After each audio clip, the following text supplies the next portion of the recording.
नमस्कार साथियों, मेरा नाम चंदन है और हम लोग बिहार के वैशाली ज़िले से हैं और आज दीपावली की रात है।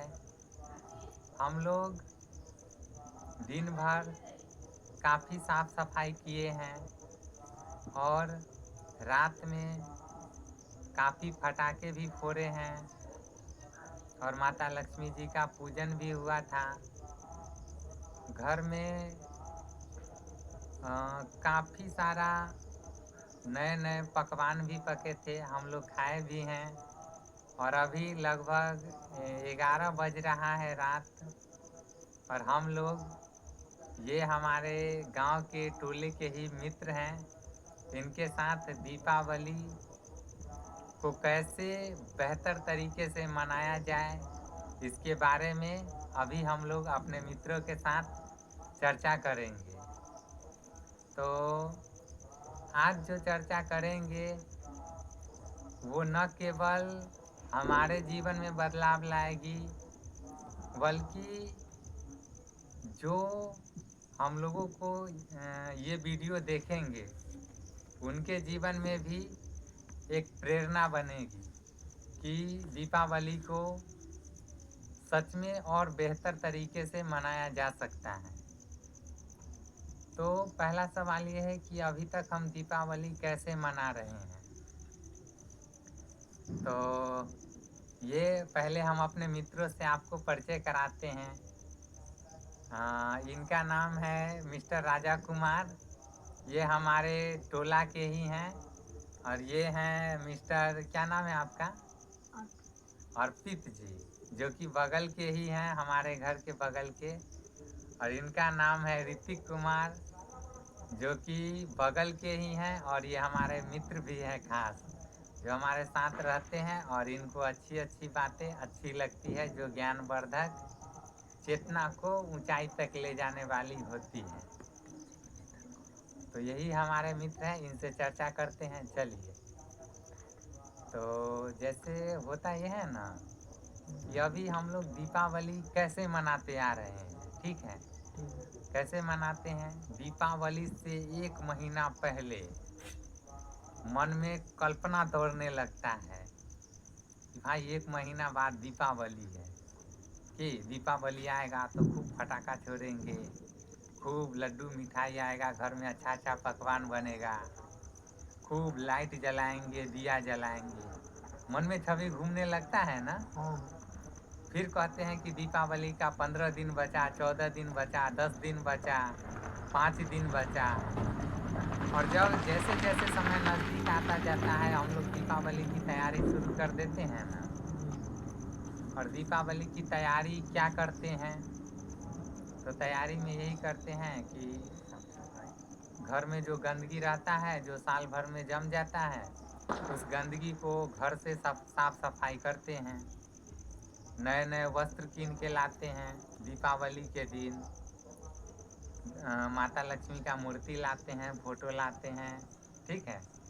और घर में नारियल कलश ये सब धूप दीप सभी खरीद के लाते हैं पूजन करने के लिए। मिठाई लड्डू सब कीन के लाते हैं। और उसके बाद जैसे ही शाम होता है तो आपकी माता जी बहन जी क्या करने लगती हैं? खाना बनाने लगती है, अच्छे अच्छे पकवान। और दीपावली में क्या करने लगते हैं? पूजा की तैयारी करने लगते हैं। और जैसे आप हैं, चाहे आपके पिताजी हैं, तो वो क्या करने लगते हैं? छुरछुरी छोड़ते हैं, पटाखा छोड़ते हैं, फुलझड़ी छोड़ते हैं, ठीक है? और जैसे ही फुलझड़ी छोड़ लेते हैं, पटाखा छोड़ लेते हैं, पूजा कर लेते हैं, खाना पीना खा के सो जाते हैं। तो ये तो एक तरीका हो गई दीपावली मनाने का, जो अभी तक हम लोग मनाते आए हैं। तो सवाल यह है कि दीपावली के दिन तो भाई त्योहार का दिन कहा जाता है ना, कि विशेष दिन है। हिंदू धर्म में सबसे टॉप लेवल में एक दीपावली भी आता है जो पूरे भारत में पॉपुलर है। क्या? तो दीपावली के दिन माता लक्ष्मी का पूजा होता है। और माता लक्ष्मी जी कौन है? हमारे धर्म ग्रंथों में या फिर बचपन से हम सुनते आए हैं ना कि माता लक्ष्मी धन की देवी है। तो आम तौर पे लोग जैसे ही सुनते हैं कि माता लक्ष्मी धन की देवी है तो उनके मन में छवि क्या आता है कि भाई माता लक्ष्मी पैसों वाले धन की देवी है। जो पैसा ज़्यादा माता लक्ष्मी के पास धन है, मतलब पैसा है, सोना है, चांदी है, ऐसा छवि बचपन से आप लोगों के मन में, हम लोगों के मन में आता है ना। लेकिन देखिए हमारे विचार से जैसे कि हम आचार्य प्रशांत जी से शिक्षा लिए हैं, ठीक है, तो हमारे विचार से धन कई प्रकार के होते हैं। एक धन होता है कि जैसे मान लीजिए किसी के पास जमीन ज़्यादा है तो उसका नाम पड़ जाता है जमींदार, अरे जमीन का धनी है, ठीक है। और दूसरा जैसे कि और धन होता है कि किसी के पास गाड़ी बंगला ज़्यादा है तो भाई गाड़ी का धनी हो गया, बंगला का, संपत्ति का धनी हो गया, ठीक है। एक धनी होता है कि किसी के पास पैसे ज़्यादा है, करोड़पति है, अरबपति है, खरबपति है, तो वो क्या हो गया, पैसे का धनी हो गया, ठीक है। एक और तरह का धनी होता है कि जिसके अंदर ज्ञान होता है, चेतना होता है, बुद्धि विवेक होता है, सही गलत सोचने की क्षमता होती है। तो एक चेतना का धनी हो गया ना, बुद्धि का धनी, ज्ञान का धनी। तो धन तो 4 प्रकार के हम बता दिए आपको, ठीक है। तो भाई चारों प्रकार में माता लक्ष्मी कौन सी धन की देवी है, ये सवाल आना चाहिए ना, ठीक है। तो हम आप अपने अनुसार सोचिए कि जमीन का, जिसके पास जमीन ज़्यादा है, जिसके पास पैसा ज़्यादा है, वो ज़्यादा ऊंचा वाला धनवान होगा कि जिसके पास चेतना बुद्धि विवेक ज़्यादा है, वो सबसे बड़ा धनवान हुआ। सबसे बड़ा धनवान कौन हुआ, जिसके पास चेतना है। अच्छा सही बोले, जिसके पास चेतना है। जिसके पास क्या है ऋतिक, चेतना है। क्यों चेतना वाला सबसे ज्यादा धनवान क्यों हुआ, क्योंकि उसके पास बुद्धि रहेगा तो हर काम कर सकता है। हाँ ठीक है, जिसके पास बुद्धि रहेगा तो वही ना, चेतना वाला धनवान के पास बुद्धि रहेगा तब ना वो अच्छे से, जैसे कि अभी जो इतना भारत में सबसे ज़्यादा नदी का पूजा होता है, हम नदी को माता कहते हैं, और सबसे ज़्यादा नदी गंदा तो भारत में ही है जी बिल्कुल। कि हाँ। हम कहते हैं ना, और भी बहुत तरीके का, हम वृक्ष को भी पूजते हैं, वृक्ष में भी देवता का वास समझते हैं, लगातार वृक्षों की कटाई भी करते हैं कि, तो ये तो चेतना का धनी हुआ नहीं क्या। तो सबसे उच्च कोटि का धनवान जो चेतना के धनवान है, जिसके अंदर चेतना जागृत हो गई है, उसको हम कहेंगे, ठीक है। तो माता लक्ष्मी को आप या हम किस कोटि में रखेंगे, किसकी देवी होनी चाहिए, कौन से धन की देवी, पैसे वाले धन की देवी, जमीन वाले धन की देवी, शरीर जो स्वस्थ है, स्वस्थ शरीर के धन की देवी के रूप में आप स्थापित करना चाहेंगे कि चेतना, जिसके अंदर चेतना का जो धनी है उनकी देवी आप बनाना चाहेंगे माता लक्ष्मी को, किनकी देवी बनाना चाहेंगे, चेतना की देवी। चेतना की देवी, बिल्कुल सही बात है। माता लक्ष्मी चेतना की देवी है और चेतना की देवी होनी चाहिए, ठीक है, क्योंकि चेतना का जो धनी व्यक्ति है वो सबसे उच्च कोटि का व्यक्ति हो गया, ठीक है ना। तो चूंकि माता लक्ष्मी हम लोगों के विचार से जो अभी निष्कर्ष निकला कि चेतना की देवी है, चेतना वाले धन की देवी है, तो भाई चेतना वाले धन की देवी माता लक्ष्मी है, तो उनकी पूजा तो उसी लेवल का होना चाहिए। अभी जो हम लोग धूप दीप अगरबत्ती मिठाई लड्डू चढ़ाते हैं, तो भाई अगरबत्ती धूप दीप दिखाते हैं तो सुगंध तो हमारे नाक में शरीर को अच्छा लगता है, लड्डू खाते हैं तो शरीर को अच्छा लगता है, पेट भरता है, अच्छा अच्छा पकवान खाते हैं तो शरीर तक रह जाता है, ठीक है ना। तो माता लक्ष्मी को हम चेतना के लेवल पर पूजा करेंगे तब ना वो प्रसन्न होंगी। तो चेतना के लेवल पर अब कैसे पूजा किया जाए, तो हम लोगों को ऐसा करना चाहिए ना कि जैसे इस पृथ्वी का एक विचार, माता लक्ष्मी का पूजा करने का मतलब क्या हुआ कि हम लोग आपस में बैठ के गांव के, शहर के या फिर जितने लोग हों, जहाँ धीरे धीरे शुरुआत में लोग बढ़ते चले जाएंगे क्या, तो विचार करेंगे कि भाई माता लक्ष्मी का चेतना क्या, चेतना मतलब क्या चीज़ पर चर्चा होना चाहिए। अभी बिहार में चूंकि 2025 है और विधानसभा चुनाव होने वाला है, तो हम इस बात पर भी चुनाव कर सकते हैं कि भाई हमारा नेता कैसा होना चाहिए, ठीक है ना। किस नेता को चुनेंगे जो सही से काम करेगा क्या, या फिर जीवन के ऊपर चर्चा करना चाहिए कि हम जीवन को कैसे जी रहे हैं, जीवन में दुख क्यों है क्या, जीवन में पढ़ाई में आप लोगों को पढ़ाई में मन लगता है? नहीं लगता है।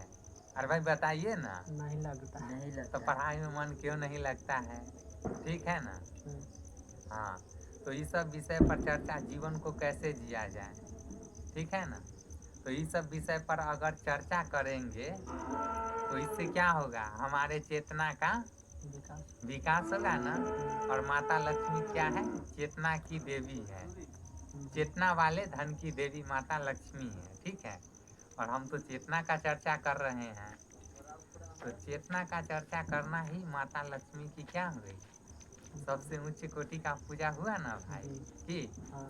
तो माता लक्ष्मी का दीपावली के दिन चूंकि विशेष दिन है, तो पूजा करने का सबसे बेहतर तरीका है कि चेतना वाली चर्चा चलाई जाए कि जैसे अभी हम लोग चला रहे हैं, तो क्या कर रहे हैं, माता लक्ष्मी का पूजा कर रहे हैं, ठीक है। और क्या होता है, जैसे कि हम लोग अभी बताएं, हम लोग ऐसा होता है ना कि अभी का दीपावली जो मनाते हैं, पूरे बाजार में देखे होंगे, अपने पातेपुर बाजार में हजारों तरह की चीज़ें बिक रही थी ना, लड्डू, नारियल, बतासा, धूप दीप सब, लेकिन एक क्या चीज़ नहीं बिक रहा था, माता लक्ष्मी का पुस्तक बिक रहा था जिसमें ज्ञान का बात हो, भगवत गीता बिक रही थी, वेदांत, उपनिषद, वेद, ये सब किताबें बिकते हुए देखे हैं नहीं। तो भाई माता लक्ष्मी का जो सबसे प्रसन्न कर देने वाला चीज, जो चेतना को ऊपर उठाए, वो किताबें तो बिक ही नहीं रही थी। तो फिर ये तो हम पूजा के नाम पर फिर क्या कर रहे हैं, पाखंड कर रहे हैं कि अपने आप को बेवकूफ़ बना रहे हैं, है ना बात। तो हम लोगों को क्या करना होगा कि अभी पहले हम लोगों को खुद अच्छी अच्छी किताबें पढ़कर, जैसे कि जो चेतना को ऊपर उठाए, उसको पढ़कर खुद को मजबूत करना होगा। और धीरे धीरे अपने परिवार के लोगों को, और यदि परिवार के लोग आ जाए तो ठीक है, और नहीं है तो भारत देश में 140 करोड़ जनसंख्या है, आप और भी व्यक्ति के पास चले जाइए, पूरे दुनिया में लगभग 8 अरब जनसंख्या है, और भी व्यक्ति के पास हम जा सकते हैं, जो आना चाहे आ सकते हैं, जो नहीं आना चाहे उनका चुनाव है क्या। तो हम लोग को ये करना चाहिए, ठीक है, ठीक है। तो आप लोग क्या चाहते हैं, जैसे कि हाँ आप बोले कि जीवन में दुख है, जैसे आप तो हाँ ठीक है, दीपावली, जीवन में दुख है, तो भाई जीवन में दुख, कैसा दुख है, दुख का भी तल होता है भाई। एक दुख क्या होता है पता है, अभी चूंकि आपका उम्र कितना साल हुआ है, 17 साल, तो अभी आपको लग रहा होगा कि भाई जीवन में लड़की नहीं है, गर्लफ्रेंड नहीं है, और या फिर लग रहा होगा कि भाई हम अमीर कब बनेंगे, अमीर बन जाते, अमीर बनने का बेचैनी होगा, ठीक है ना, भौकाल जमाने का बेचैनी होगा, ठीक है ना। अरे बाप रे, साला कलेक्टर बन जाते ना, मंत्री बन जाते, बढ़िया होता, पूरा क्षेत्र में भौकाल जमाते। इच्छाएं आ रही है कि नहीं, हाँ या ना में जवाब देते रहिएगा, और बात समझ में आ रही है, हाँ आ रही है तो बताते जाइएगा, ठीक है। तो क्या कर, भौकाल जमाने का मन करता है ना, तो तो इसका बेचैनी मन में आता है कि भाई ये हो नहीं रहा है, और इसको भी एक दुख कहते हैं। और दुख का दूसरा तल भी होता है। दुख का दूसरा तल क्या है कि भाई इस पृथ्वी में इतना ज़्यादा गरीबी है, क्या इतना ज़्यादा बेरोजगारी है, इतना ज़्यादा लोग अशिक्षित अनपढ़ हैं। और जो शिक्षित लोग हैं भी तो वो क्या करते हैं कि देश को, जैसे कोई आईएएस बन के गया तो वो कलेक्टर बन के और देश को क्या करने लगता है, लूटने लगता है ज़्यादातर लोग। और भारत की नदियाँ गंदी है, पर्यावरण में हवाएं प्रदूषित हैं, पृथ्वी का तापमान दिन प्रतिदिन बढ़ता जा रहा है, लोग मांस मछली ज़्यादा खाते जा रहे हैं। तो हमारे मन में ना पूछना चाहिए कि भाई ये भी एक तल का दुख है, ठीक है। एक तल का दुख कौन हुआ, हमारे पास लड़की नहीं है, गाड़ी बंगला, मंत्री नहीं है, कलेक्टर नहीं है। एक तल का दुख कौन हुआ, नदियाँ गंदी है, वृक्ष कट रहा है, वातावरण प्रदूषण है, शिक्षा नहीं है, लोगों के अंदर चेतना मरते जा रही है, पशु क्रूरता हिंसा बढ़ते जा रहा है, कि ये दूसरे तल का दुख हो गया। तो जीवन में कौन सा तरह के दुख आपके विचार से ऊंचा है? दूसरा वाला कौन सा? दूसरा जो पर्यावरण गलत है, नदियाँ गंदी है, ये दुख हुआ ऊपर का जो पूरे पृथ्वी के लिए है। अरे भाई जीवन में दुख है या दुख से मुक्त नहीं हो सकते हैं, तो क्यों ना जो सबसे ऊंचा दुख है उस दुख को हम अपने जीवन में ले आए, क्या? और उसी दुख से फिर मेहनत करने लगे कि नहीं हमको इस दुख को क्या करना है, हो या ना हो वो तो बात की बात है, प्रयास करते रहना है जीवन में, क्या? और अपने आप को देखते रहना है, अवलोकन करते रहना है कि हमारे जीवन में कुछ भी क्यों होता है, ठीक है ना। हम कहीं जाते हैं क्यों जाते हैं, हम कहीं कुछ पढ़ते हैं तो ये पढ़ाई क्यों पढ़ते हैं, और आसपास के लोग ऐसे क्यों हैं, वातावरण गंदा क्यों है, ये सब चीज़ को अब ये सब चीज़ कैसे जानिएगा, पढ़ने से जानिएगा ना, शिक्षा लेने से, ठीक है। तो अभी क्या करना है कि यूट्यूब पर एक आचार्य प्रशांत जी आते हैं, ठीक है। हाँ। तो वो जीवन की शिक्षा बताएंगे। अब हाँ, जीवन की शिक्षा, बहुत सारे लोग होते हैं ना कि जैसे कि कलेक्टर बन गए फिर भी वो लूटते हैं, भ्रष्टाचार करते हैं। कोई इंजीनियर बन गया बहुत बड़ा, वो भी लूटता है। कोई बहुत बड़ा डॉक्टर बन गया, वो भी भ्रष्टाचार करता है ज़्यादातर। तो ऐसा क्यों करता है? क्योंकि वो इंजीनियरिंग का शिक्षा तो लिया और इंजीनियर बन भी गया, कलेक्टर का शिक्षा लिया वो बन गया, डॉक्टरी का शिक्षा लिया वो भी बन गया, लेकिन वो क्या किया, जीवन का शिक्षा नहीं लिया कि जीवन को कैसे जीना है, ठीक है। देश आज़ाद होने के बाद कितना लोग कलेक्टर बन गए, लेकिन भगत सिंह कलेक्टर तो नहीं थे, लेकिन भगत सिंह की पूजा करते हैं ना हम लोग, पूरा देश करता है, पूरा देश भगत सिंह को सम्मान करते हैं ना कि, और दिल से चाहते हैं, और हम लोग भी चाहते हैं कि भगत सिंह जैसे बन जाए कि। लेकिन भगत सिंह कलेक्टर नहीं थे, भगत सिंह मंत्री नहीं थे, फिर भी उनकी पूजा, उनका आयु भी ज़्यादा नहीं था, लगभग 25 साल के आसपास के थे, फिर भी उनकी पूजा होती है। भाई क्या विशेषता है उनकी? क्योंकि वो पढ़े लिखे और जीवन की शिक्षा भी लिए कि जीवन कैसे जीना है।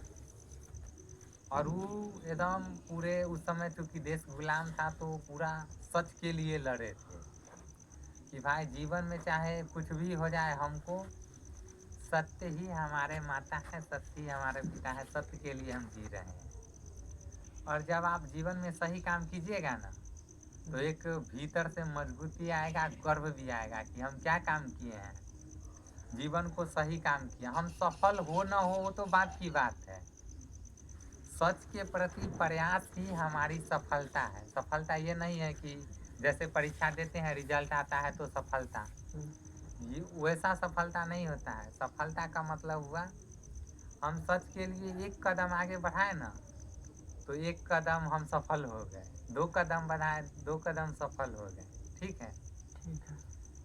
तो चूँकि और ऐसे भी बहुत सारे लोग होते हैं ना, जैसे कि हिंदू हम लोग सनातन धर्म अपने आप को कहते हैं ना, तभी तो दीपावली मनाते हैं। जी।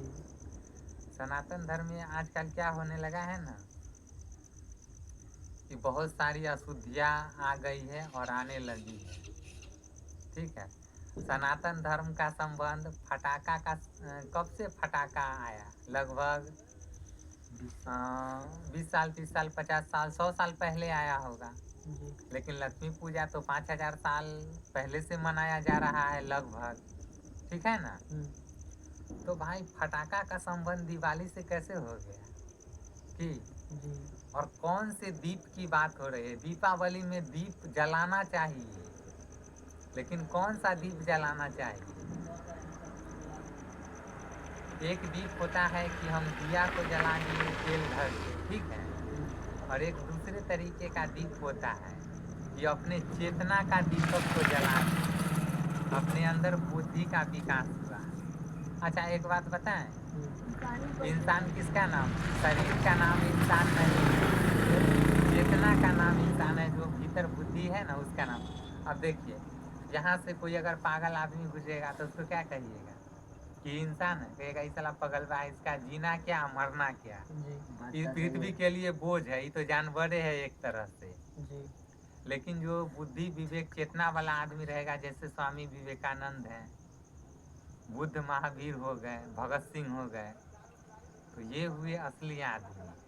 तो इंसान, शरीर का नाम इंसान नहीं है, चेतना का नाम इंसान है।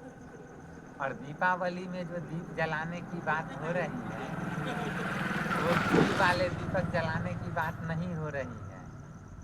वो भीतर जो चेतना है ना उसका विकास शिखर तक पहुंचाने की बात हो रही है।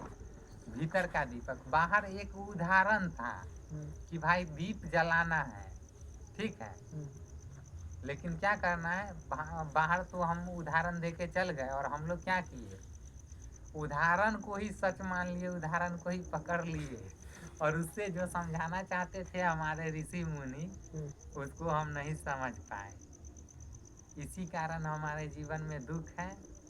और इतने वर्षों से पर्व त्योहार मनाते आए हैं, लेकिन अभी तक जीवन में क्या नहीं आई है? शांति नहीं आई है। ठीक है। तो अभी आज के लिए इतना ही। फिर हम लोग लगातार अपने मित्रों से जहाँ भी रहेंगे चर्चा करते रहेंगे और मेहनत करते रहेंगे। और ये सब चीज़ें तभी हो पाई हैं जब हम लगभग आचार्य प्रशांत जी को सुनने लगे हैं। उन्हीं से प्रेरित होकर जीवन में मजबूती आई है, सम्राटों वाली। ठीक है। तो आप सभी अब जैसे कि घर जाइएगा तो कल से, अभी तो चूँकि आराम कीजिएगा, तो क्या कीजिएगा। और जैसे कि आप बोले कि पढ़ाई में मन नहीं लगता है, एक बात और क्या कि पढ़ाई में मन नहीं लगता है, तो पढ़ाई में मन क्यों नहीं लगता? अभी आप लोग क्या सोच के पढ़ते हैं कि क्यों पढ़ना चाहिए? ऋतिक जी, रियलिटी बात बताइए कि आप क्या सोच के पढ़ते हैं कि भाई हम ये इसलिए पढ़ते हैं, किस लिए पढ़ते हैं बताइए। पढ़ते इसलिए है कि जीवन में बेहतर कर सके। क्या बेहतर? जैसे कि पढ़ते इसलिए हैं ताकि नौकरी लग जाए, या फिर पढ़ते इसलिए हैं कि शादी में दिक्कत ना हो, पढ़ते इसलिए हैं कि समाज में इज्जत प्रतिष्ठा रहेगा, डिग्री रहेगा, इसीलिए ना अभी तक जो सोच के पढ़ते आए हैं, यही छवि बनाते हुए आए हैं। जी। हैं? जी। ठीक है। इसीलिए आपको पढ़ने में मन नहीं लगता है। पढ़ने का बहुत सारा वजह होना चाहिए।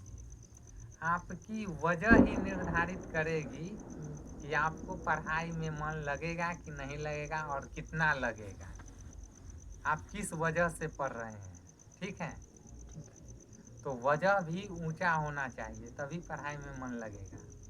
वजह ये होना चाहिए कि जैसे कि नहीं पढ़िएगा तो कोई आदमी आएगा आपको मूर्ख बना के चला जाएगा। कोई आएगा, कोई आता है ना अभी असामान्य धर्म के नाम पे जंतर दे के चला जाता है। जी।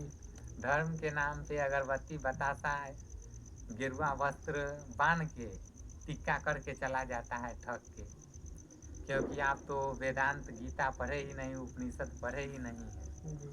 ठीक है। सनातन धर्म में एक और बात होता है ना कि हम लोग कहते हैं कि सनातन धर्म दुनिया में सबसे ऊंचा धर्म है, जी। सबसे श्रेष्ठ धर्म है। अरे भाई, दुनिया में सबसे ऊंचा धर्म सनातन धर्म है, चलिए ये बात सही है, ये बात को मान भी लिया जाए। लेकिन आप किस आधार पे ये बात को कह रहे हैं? आप कभी गीता पढ़े हैं, वेद पढ़े हैं, उपनिषद पढ़े हैं? और प्लस में नहीं पढ़े हैं तो आपको कैसे पता कि सनातन धर्म मुस्लिम धर्म से, सिख ईसाई धर्म से श्रेष्ठ है? क्या आपने तो कभी गीता पढ़ी नहीं? और जैसे कि होता यह है ना कि मान लीजिए कि एक है रसगुल्ला और एक है गुलगुल्ला। ठीक है। गुलगुल्ला होता है जो आटा का या बेसन का चीनी भर के तेल में छनाता है, और रसगुल्ला क्या होता है जो मिठाई से बनता है, जो छेना दूध से बनता है। ठीक है। तो आप कैसे पता कीजिएगा कि दोनों में कौन, रसगुल्ला बेहतर है कि गुलगुल्ला बेहतर है? स्वाद से। स्वाद से। जब दोनों को खाइएगा तब ना पता चलेगा कि भाई कौन बढ़िया है या कौन खराब है। तो आप जब सनातन धर्म के ग्रंथों को पढ़िएगा और साथ में इस्लाम धर्म के ग्रंथों को भी पढ़िएगा, सिख ईसाई धर्म के ग्रंथों को भी पढ़िएगा, तब ना पता चलेगा भाई कि ऊंचा कौन है। आपने तो अपने ही धर्म का ग्रंथ नहीं पढ़ा है, तो आप कैसे मान लिए कि भाई आपका धर्म श्रेष्ठ है? क्या अगर आप कहते हैं कि हम श्रेष्ठ हैं तो कैसे श्रेष्ठ हैं? आपने दूसरों से मिला, दुनिया घूमे, दुनिया की चीज़ें जाने, नहीं जाने तो आप क्या कर रहे हैं? आप मूर्ख हैं, बकलोल हैं और पाखंड कर रहे हैं। ठीक है। तो हम लोगों को क्या करना है? अपने धर्म ग्रंथ जो ऊंचे ऊंचे वेद हैं, वेदांत है, उपनिषद है, उसको पढ़ना है। और जो दूसरे धर्म जिसको हम कहते हैं व्यवहारिक तल पे, कि जो इस्लाम धर्म है, सिख ईसाई धर्म है, उस सभी धर्म के ग्रंथों को भी पढ़ना है। ठीक है। अच्छे से समझना भी है, तभी हम कहेंगे कि हम श्रेष्ठ हैं, नहीं तो हम लोगों के पास अधिकार नहीं है। तो आज की चर्चा यहीं पे समाप्त करते हैं। फिर आगे भी हम लोग चर्चा करेंगे। ठीक है। तब तक के लिए धन्यवाद।